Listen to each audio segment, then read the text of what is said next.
Hello and welcome to my YouTube channel, The Bookworm. My name is Guy Estes and I am The Bookworm. Um, Forgive me for looking a little sweaty here. I live on the Gulf Coast. It's June and I stepped outside, so there you go. Got the door open to the office here to get a little better lighting, but on the downside, that means there's going to be a little background noise, so forgive the sound of the occasional passing car, things like that. So in the previous video, I talked about world building in the large scale political systems, economic systems, things of that sort. This video, I want to talk about world building, but on the smaller details that fill in the little cracks in your world. So that would be things like your monsters, your creatures, your different races, your magic systems, things of that sort. So, in writing fantasy and sci-fi, of course, the little balancing act you have to achieve between that, you have to achieve in there is balancing out the fantastical with the realistic. Fantastical, I mean, hey, it's fantasy, so yeah, you need a certain fantastical element in there, but you also need a certain realism in there to make it real, make it more authentic, more believable and plausible to the audience. That helps draw the audience in and immerse them in this world, immerse them in the story. So that's that little balancing act you have to walk. And a lot of that's going to come down to the little subgenre you're going to be doing. So if you're writing magical realism, well, the emphasis is going to be on realism with some fantastical elements. Whereas if you're writing high fantasy, the emphasis is going to be on the fantastical elements with little, some realism here and there. I would think your paranormal and your urban fantasy is pretty much a solid, balance between the two. So again, just depending on genre.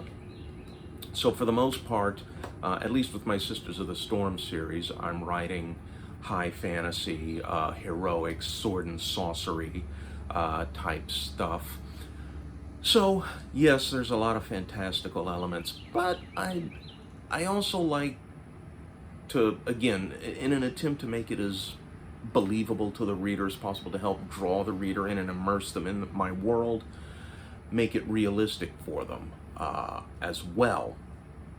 So examples of that, in the God-Makers, there's a section where I explain how potions work, because that's a question that a reader might have. Well, there's a problem. Well, why can't they just take a potion to do this? Why can't they just cast a spell to do this? Well, this is why that's not going to happen. So in my world, in the Chosen verse, the issue with potions is, give you an example. A youth potion. A middle-aged person wants to look 20 years younger. So they take a youth potion. Whoop, next morning they look 20 years younger. So the way I set it up in my world, how to work is, the body is no longer in its natural state. The body's natural state is 20 years older, and it keeps trying to get back to that natural state. So the effects of the potion are temporary.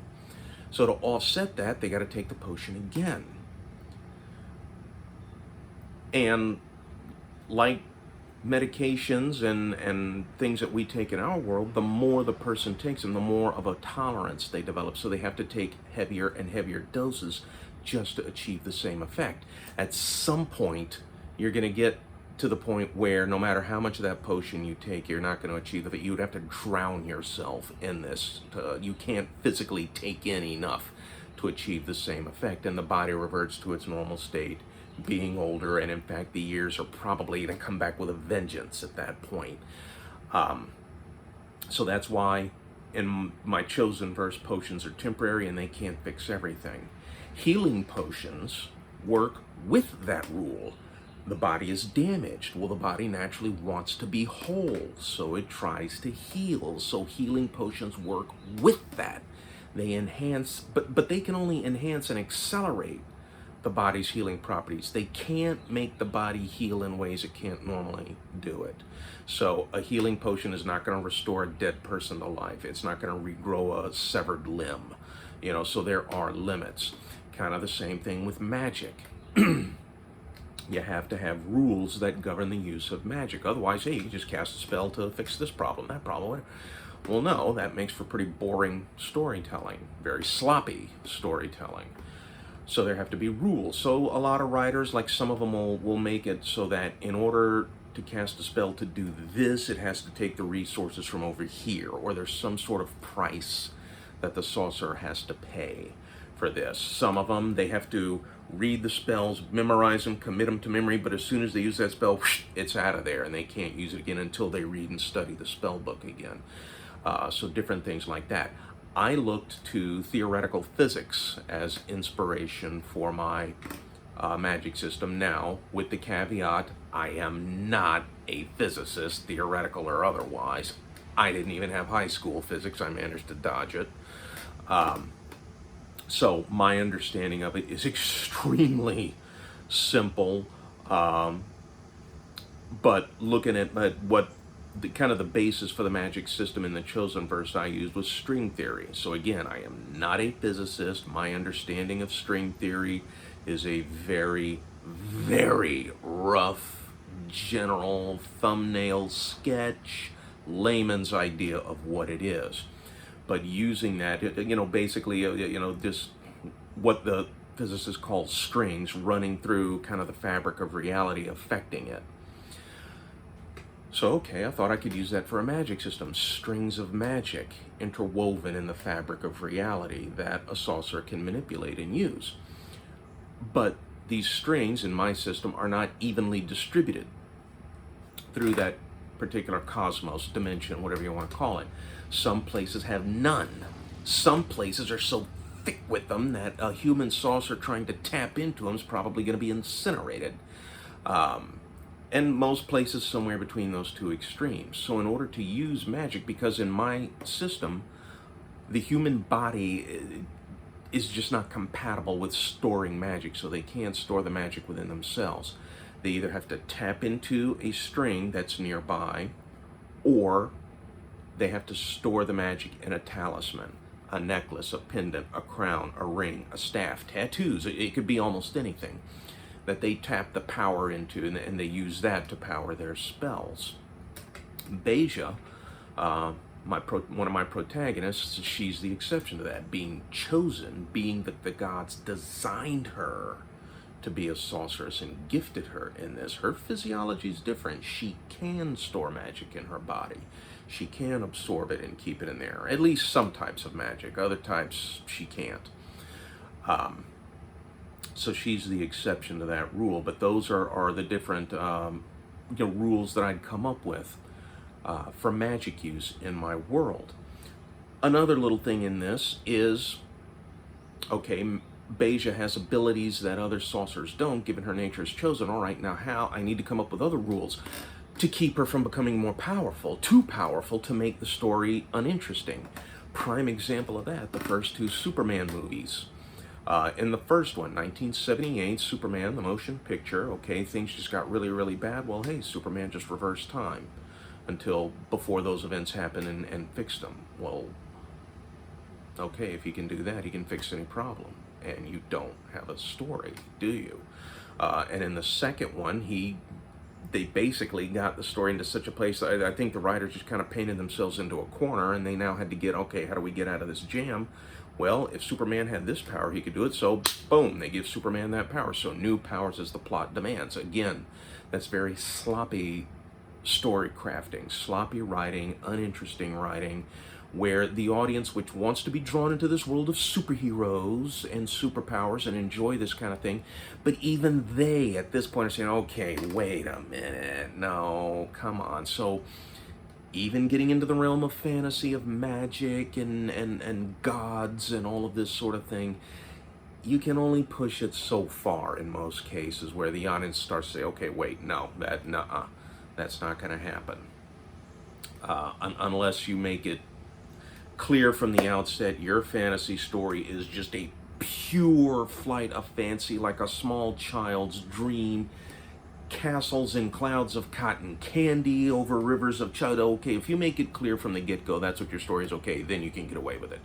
Otherwise, no, your audience is going to get jerked out of that immersion. They're going to suddenly snap out of that world. You're going to get them out of that immersive experience. So that's why you don't want to do that. So coming up with rules for that. How do I keep Beja from doing that? Well, again, I kind of turn to nature, natural law. There are upper limits to everything.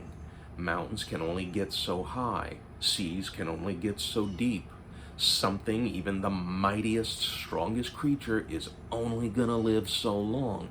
There are upper limits to these things. So that's true of magic use. There's an upper limit. No matter how powerful she is, there's a point she's not going to be able to go beyond, that she's not going to be able to rise past, even being chosen. She's not going to be able to do certain things. And I do explain that in certain parts, in certain stories. In the Eighth Hell, where they had to collapse the caverns. Well, Beja, can't you just use telekinesis or a spell to pull them down? No. Pulling down caverns inside of a mountain, that is beyond even what she's capable of doing. And she explains that, whereas she tried that, she wouldn't pull the mountain, the cavern, the cave ceiling down to her. She'd pull herself up to the sea, is what would end up happening. So, using these things to again, make a more believable, and that's just how I do it. Other writers do it in other ways. And there are times, since I am writing fantasy, where I say, to hell with reality, this is what's happening. Taking my system to its logical conclusion, dragons as I envision them aren't going to work. And my favorite dragon is the classical dragon, 4 legs, 2 wings, massive creatures that they're just not going to be able to fly. Just using wings, they're not going to be able to do it. You would need wings so huge, they're not going to be able to move. Okay, that's where I get to the point where I say, nope, screw it, I'm having dragons in my story, and that's just all there is to it. So I don't hold hard and fast to that. Again, achieving that balance between the realistic and the fantastical. To me, dragons are just too cool not to have, and that's just all there is to it. In my Clananag Morigna series, I have to do it differently. That's more of a... I've been classifying it as paranormal.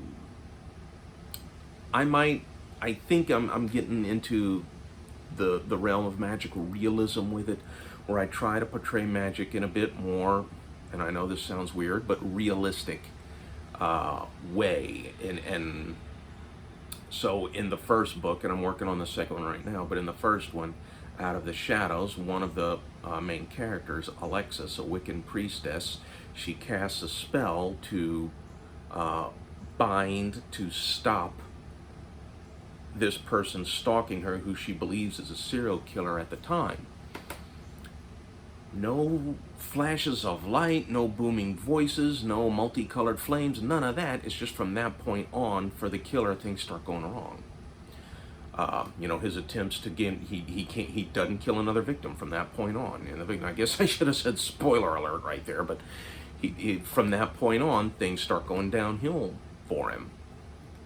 So that, again, a more realistic portrayal of magic, in that it's not big flashy stuff. It's just things it tends to operate on a much more subtle level, and trying to portray that. So again, it takes place in our world, in the here and now, so I can't get into the big flashy type of magic I have Beja do in the Chosen verse, because again, the people reading the Clananag Morigna series, that's not going to work for that type of story. It's not going to work.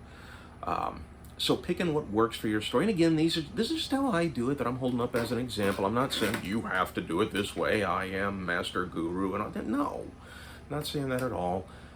Different people come up with different ways, and sometimes I'll look at somebody's magic system like, damn, I wish I thought of that. I'm actually kind of jealous I didn't think of this. Your magical creatures, So again, like I said, I have dragons. Screw it, I'm having dragons. That's just all there is to it. Because I love dragons too much not to have them. And other people feel differently about different things. The Kinder race in the Dragonlance novels, I had kind of a hard time with them because they have insatiable curiosity and zero fear. And when I read that, my first thought was, such a species isn't going to survive 2 generations. I mean, no curiosity, no fear, that's it. They're going to go extinct, and then pretty damn quickly in record time. And then that kind of took me out of the, and I said, okay, guy, just go with it, just roll with it, and go from there. But again, that was just one of my personal little quirks. Other people think the Kinders are great and love them and all of that. So again, this isn't me, saying I'm doing it right and these guys are doing it wrong. That's not my intent here. I'm just saying how I do it as an example. Your different races. The ubiquitous elves and dwarves and all of that, which I have in my story. I don't get into the elves too much because, frankly, I find them kind of boring. I find the dwarves more interesting, so I tend to focus on them. I have more dwarvish characters. I do have some ideas for some elvish characters in there, but I'm not going to get into it much.